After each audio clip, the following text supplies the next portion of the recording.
Assalamu alaikum to all of you. I am Shazeb Yarba. This is my second YouTube channel named Apni Baat. My first YouTube channel is totally based upon education point of view, and second my YouTube channel is based on current political affairs, international affairs. We will discuss only in this vlog, in this YouTube channel अपनी बात only discuss on current affairs, political affairs और international affairs and current political beginning in Pakistan. So start करते हैं, शुरू करते हैं अपनी बात पे। अपनी बात बेसिकली नाम रखने का मकसद ये था कि हम इसमें डिस्कस कर सकें पाकिस्तान की जोग्राफ़ी हालात, पाकिस्तान के सियासी हालात और पाकिस्तान और इंटरनेशनल सतह पर पाकिस्तान को किस तरह देखा जा रहा है। तो इस यूट्यूब चैनल का बनाने का मकसद आपको रियलिस्टिक पॉइंट ऑफ व्यू से वो तमाम ख़बरें देना जिसमें जो चीज़ें हक़ाइक़ पर मबनी हो और रूमर्स ना हो। बेसिकली बहुत से यूट्यूबर्स जो है रूमर्स पर मबनी बातें करते हैं, किसी के साथ चले जाते हैं, किसी की तारीफ़ें करते हैं, किसी की मुखालफत करते हैं। बेसिकली जब आप एक यूट्यूबर हैं और एक एनालिसिस्ट करते हैं पॉलिटिकल हवाले से या इंटरनेशनल अफेयर्स के हवाले से, तो आपको उसको न्यूट्रल सतह पर देखना चाहिए, ना कि किसी की एक की हिमायत और एक की मुखालफत करनी चाहिए। तो हमने इसका क्राइटेरिया भी इसी तरह बनाया है कि हम न्यूट्रल तज्जिया लेंगे, न्यूट्रल बात करेंगे जिससे जो है वो लोगों को समझ में आए।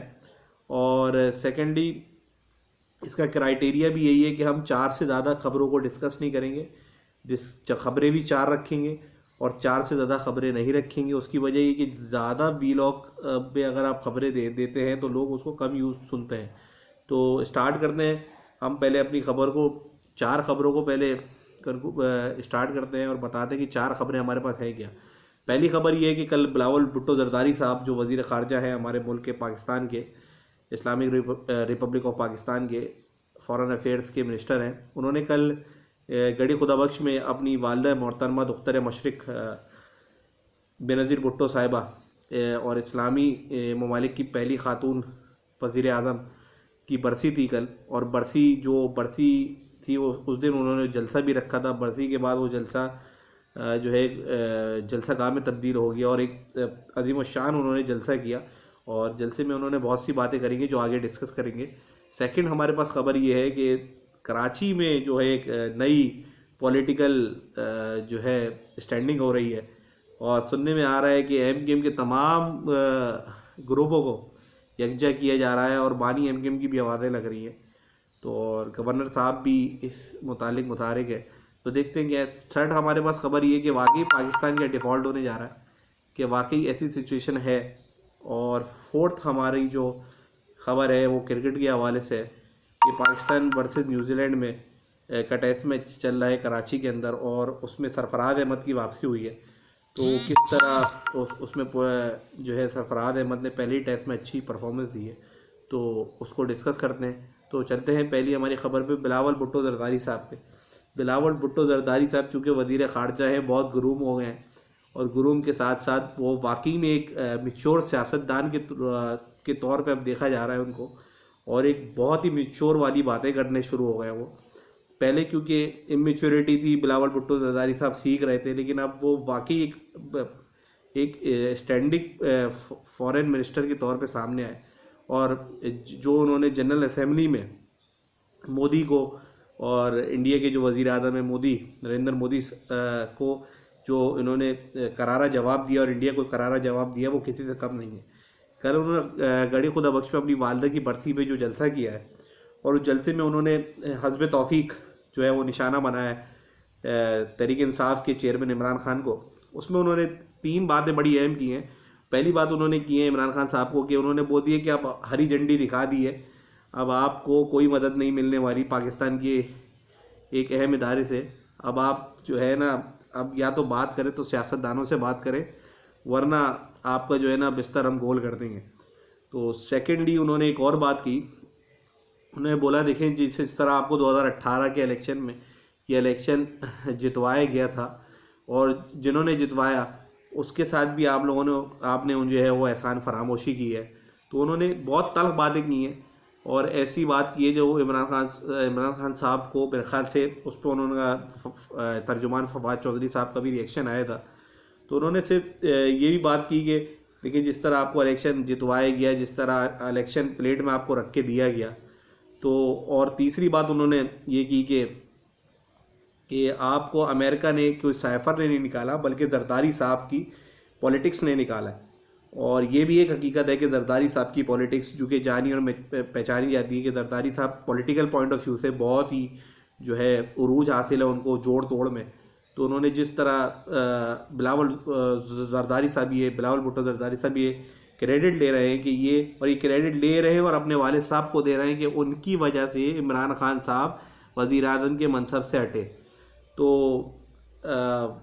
बिलावल भुट्टो जरदारी साहब ने ये 3 बातें बड़ी अहम बताई कि भाई देखिए अब इस्टेब्लिशमेंट की तरफ से आपको कुछ मिलने वाला नहीं है, सही है। सेकेंडली ये इदारे जो है ना बिल्कुल न्यूट्रल हो गए, सही है। और उन्होंने बोला साइफर वाइफर की भी कोई कहानी नहीं थी इमरान खान साहब, साइफर की कोई कहानी थी, बस वो साइफर की आपने बना ली थी। और उसके बाद जो है ना अब आप बोलते हैं कि साजिश पाकिस्तान से हुई है, तो वो बिलावल भुट्टो जरदारी साहब बता रहे हैं कि पाकिस्तान से साजिश में जरदारी साहब ने वो साजिश की है जिसकी वजह से आप वज़ीर आज़म के मनसब से उतारे गए हैं। हम अपनी दूसरी खबर की तरफ चलते हैं कि कराची के अंदर जो है वो पॉलिटिकल पॉइंट ऑफ व्यू से बड़ी जो है वो डेवलपमेंट हो रही है। और ये डेवलपमेंट जो है कराची के अंदर अपकमिंग बोलते हैं जनवरी के फर्स्ट वीक में जो है वो एक नई डेवलपमेंट, नई एमक्यूएम का क़याम अमल में लाया जा रहा है। जो कल को एक दूसरे के साथ दस्तों गिरेबा थे, वो कहते थे कि हम एमक्यूएम को ख़त्म करने आए हैं, दूसरे साहब कहते थे कि ये तो गद्दार हैं, तीसरे साहब कहते थे कि हमारा जोड़ ही नहीं हो सकता। तो अब गवर्नर साहब की जो है काविश के थ्रू ये तीनों एक होने जा रहे हैं। इस एक होने के साथ कराची के हालात पे, कराची की पॉलिटिक्स पे क्या असर पड़ेगा ये आगे देखते हैं। मेरे नज़दीक और कराची की आवाम की, क्योंकि मैं खुद भी कराची से बिलोंग करता हूँ, तो हो सकता है थोड़ा बहुत इम्पैक्ट पड़े, लेकिन कराची की आवाम जानती और पहचानती भी है कि अगर तीनों धड़ों को यकजा भी कर दिया जाए तो वो चीज़ एमक्यूएम में नहीं आ सकती जो एमक्यूएम में पहले आती थी। तो हमें ये बात कहने पर निसार करना होगा कि आप तीनों धड़ों को यकजा जो हो रहे हैं वो आगे देखते हैं ये पॉजिटिव इम्पैक्ट लाता है या इससे भी कोई खातिर ख्वाह कोई मकसद हासिल नहीं होता। क्योंकि इन तीनों धड़ों का एक होना जो है वो किसी मौजे से कम नहीं है, क्योंकि इन तीनों धड़ों ने खालिद मकबूल सिद्दीकी साहब का कि एमक्यूएम पाकिस्तान हो, कन्वीनर खालिद मकबूल सिद्दीकी, या मुस्तफ़ा कमाल साहब जो पाक सरजमीन पार्टी के चेयरमैन हैं, या तंजीम बहाली एमक्यूएम पाकिस्तान डॉक्टर फारूक सत्तार साहब, तीनों ने एक दूसरे पर बेतहाशा इल्ज़ामात लगाए और उस इल्ज़ामात के बावजूद अब तीनों धड़े एक होने जा रहे हैं। तो कुछ ना कुछ तो इसके पीछे पर्दादारी है, जो अभी पर्दे में ही रहे बात तो बहुत अच्छी होगी। तो देखते हैं आगे जनवरी के फर्स्ट वीक में क्या होने जा रहा है। तीसरी हम अपनी डिस्कस करेंगे ये जो हमने पहले भी मैंने आपको बताया कि पाकिस्तान जो है वो डिफ़ॉल्ट की पोजीशन में, असल में बेसिकली जब भी आप देखेंगे सोशल मीडिया जो इतना फास्ट हो गया है, सोशल मीडिया को इतना गुरूम में रहा है, तो इधर फेक जो है ना न्यूज़ का बाज़ार बड़ा सरगर्म है। बहुत फेक न्यूज़ चल रही है। कोई एक लेटर फेक निकाल लेता है डिफ़ॉल्ट का, कोई बोलता है कि बैंकों से पैसा मुंजमद हो रहा है, लेकिन ऐसी कोई बात नहीं है। आज मेरे ख्याल से इसहाक डार साहब ने जो हमारे मुल्क के जो इकनॉमिक पॉइंट ऑफ व्यू से मिनिस्टर हैं, वो उन्होंने एक बात क्लियरली कह रही है, वज़ीर ख़जाना भी है, कि भाई देखें मुल्क डिफ़ॉल्ट होने नहीं जा रहा है, ऐसी कोई सूरत हाल नहीं है। और जो डॉलर भी बढ़ रहा है वो पड़ोसी मुल्क में डॉलर जो है वो कहीं ना कहीं से स्मगल हो रहा है। तो उन्होंने बोला हम इसको रोक रहे हैं, इसको देख रहे हैं, लेकिन ऐसी कोई पोजीशन नहीं है और ना ही ऐसी कोई फ़ेक खबरें फैलाई जाए, क्योंकि फ़ेक खबर फैलाने से मकसद ये है कि मुल्क में अफरा तफरी होती है। ऐसी कोई सूरत हाल नहीं है। और एक जो है वज़ीर ख़जाना इसहाक डार साहब ने भी ये बता दिया है कि ऐसी कोई बात होने नहीं जा रही और पाकिस्तान अपने दोबारा उस माशी हालात में वापस आ जाएगा जिस तरह वो पहले जो है वो अच्छी तौर पे चल रहा था, वैसे अच्छे तौर पे नहीं लेकिन मिड की पोजीशन पे तो हमेशा रहा है, इतने ख़राब हालात नहीं रहे। और लेकिन ये डिफ़ॉल्ट की पोजीशन नहीं है और ना होगी इंशाल्लाह, पाकिस्तान कहीं डिफ़ॉल्ट होने नहीं जा रहा। अपनी चौथी खबर की तरफ आते हैं। चौथी खबर ये है कि पाकिस्तान और न्यूजीलैंड का जो है वो पहला टेस्ट मैच जो है वो कराची नेशनल स्टेडियम में खेला जा रहा है, जिसमें एक हैरत अंगेज़ तौर पे जब से चीफ सेलेक्टर शाहिद खान अफरीदी साहब आए, सरफराज अहमद की जो है वो शमूलियत हुई है। और सरफराज अहमद की शमूलियत, सरफराज अहमद ने अपनी परफॉर्मेंस से साबित की है कि सरफराज अहमद ने जो है वो पहले ही टेस्ट मैच में क्रूशल इनिंग्स खेली है। 110 रन पे जब पाकिस्तान के 4 आउट हो गए थे तो बाबर आजम और सरफराज अहमद की शराकत दारी जो थी 196 रन की, जिसमें बाबर की 100 थी और सरफराज की 86 की इनिंग थी, वो किसी से ढकी चुपी नहीं है। और इस क्रूशल माहौल में, इस क्रूशल हालात में जिस जिस जिस वक्त टीम को सरफराज अहमद की ज़रूरत थी, उस वक्त सरफराज अहमद ने बाकी 4 साल बाद जो है वो एक सीनियर बैट्समैन होने का सबूत दिया और अच्छी इनिंग्स खेली, बाबर का साथ दिया और पाकिस्तान को इस मुस्तहकम स्कोर तक लेकर गए। वरना अगर सरफराज अहमद भी जो है वो मोहम्मद रिजवान की तरह जल्दी आउट हो जाती, क्योंकि मोहम्मद रिजवान की भी कंसेक्यूटिव जो है परफॉर्मेंस टेस्ट मैचों में भी सही नहीं रही है और उनका एवरेज भी कम हुआ है, बैटिंग एवरेज। तो सरफराज अहमद की 4 साल बाद वापसी के बावजूद उन्होंने जब ख़ुद बताया कि जब मैं 3 बॉलें मैंने खेली तो मेरा दिल धड़क रहा था, ऐसा लग रहा था मैं डेब्यू कर रहा हूँ।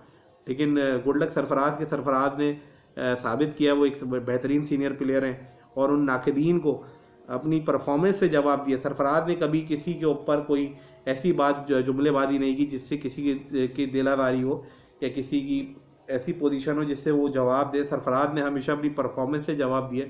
तो better luck Sarfaraz, good luck, इंशाल्लाह आपको इसी तरह अल्लाह ताला कामयाब करे और पाकिस्तानी टीम को ये इस टेस्ट मैच में अच्छी पोजीशन पे ले आए और मैच जितवाए। और ये हमारे वीलॉग की आखिरी ख़बर थी। तो रिक्वेस्ट करता हूँ कि सब्सक्राइब करें, लाइक करें और कमेंट करें और वीलॉग में जो भी आपको कमी पेशी दिख रही है हमें बताएं, हम उसको इंशाल्लाह अपने नेक्स्ट वीलॉग में जो है वो कवर करेंगे। वस्सलाम जो है इंशाल्लाह अपनी दुआओं में याद रखिएगा और लाइक और सब्सक्राइब ज़रूर करिएगा, क्योंकि ये चैनल जो है आपको सनसनी नहीं लेकिन जेन्युइन खबरें देगा और फेक न्यूज़ नहीं देगा, कोई र्यूमर्स नहीं फैलाएगा और बिल्कुल जो एक डिसिप्लिन है खबर आप तक पहुंचाने का और एक जो क्राइटेरिया है उसी तरह हम आपको जो है वो खबरें पहुंचाते रहेंगे। नेक्स्ट व्लॉग के लिए हमारा इंतज़ार करिएगा। बहुत शुक्रिया। अल्लाह हाफ़िज़।